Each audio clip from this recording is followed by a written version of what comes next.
पत्नी शब्द के पर्यायवाची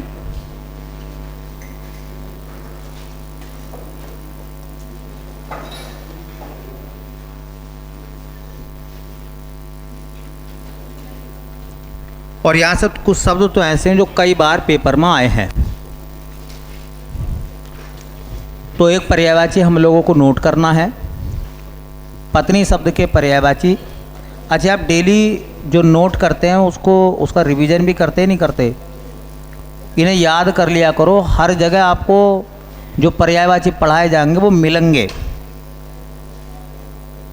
कहीं ना कहीं जब पर्यायवाची आते हैं तो अगर वो आपको याद है तो फिर आपको नंबर पूरे मिलते हैं, और अगर याद नहीं होता कभी कभी तो पर्यायवाची सही नहीं लगता है।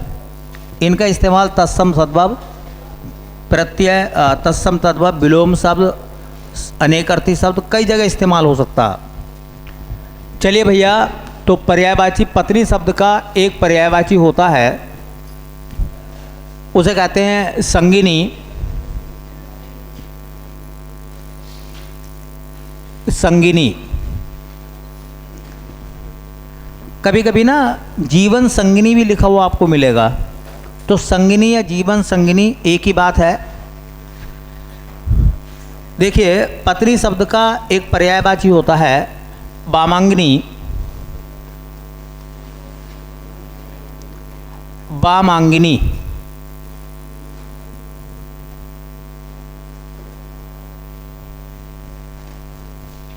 वामांगिनी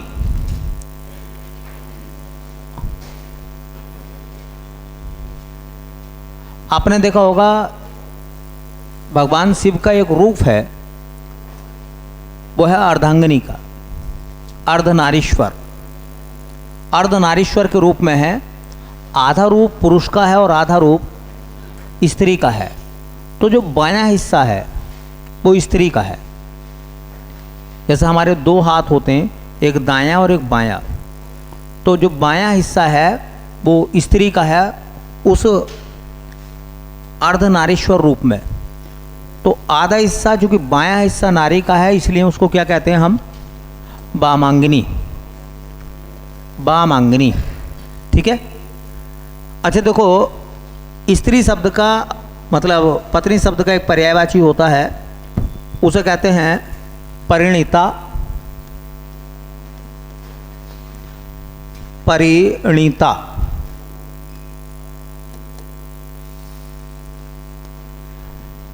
एक पर्यायवाची होता है भार्या।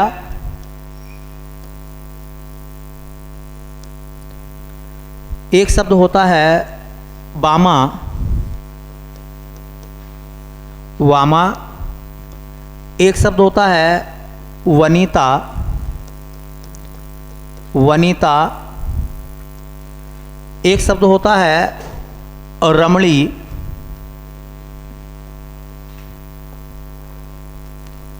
रमणी और एक शब्द होता है दारा। और भी पर्यायवाची थे, लेकिन वो शब्द पर्यायवाची जो थे वो सब हमें पता भी है।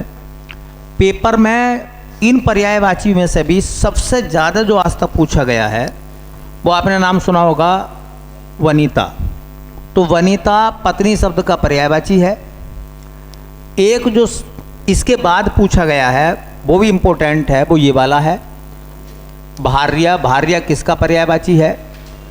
और एक शब्द जो इनके बाद पूछा गया है वो है दारा, ठीक है। तो वनिता, भार्या, दारा, रमणी, वामा, वामांगिनी, शंगिनी और परिणीता, ये 7-8 नाम हैं, जिनमें से 3 तो ऐसा मान लो कि रट्टा लगाना पड़ेगा आपको। इम्पोर्टेंट बताएं मैंने, और ये आते हैं पेपर में, ठीक है। तो एक शब्द होता है हमारे पास में भार्या, एक होता है दारा, एक होता है वनिता, ठीक है। वैसे वाम भी कहते हैं, वामांगिनी कहते हैं, शंगिनी कहते हैं, परिणीता कहते हैं। ये सब किसके पर्यायवाची हैं? पत्नी शब्द के, ठीक है। तो भैया ये इम्पोर्टेंट है, याद रख लेना। वैसे तो और 2, 2 4, 2 6, 2 8 नाम हैं, जिनमें से पहले 3 तो आपको याद रखने पड़ेंगे।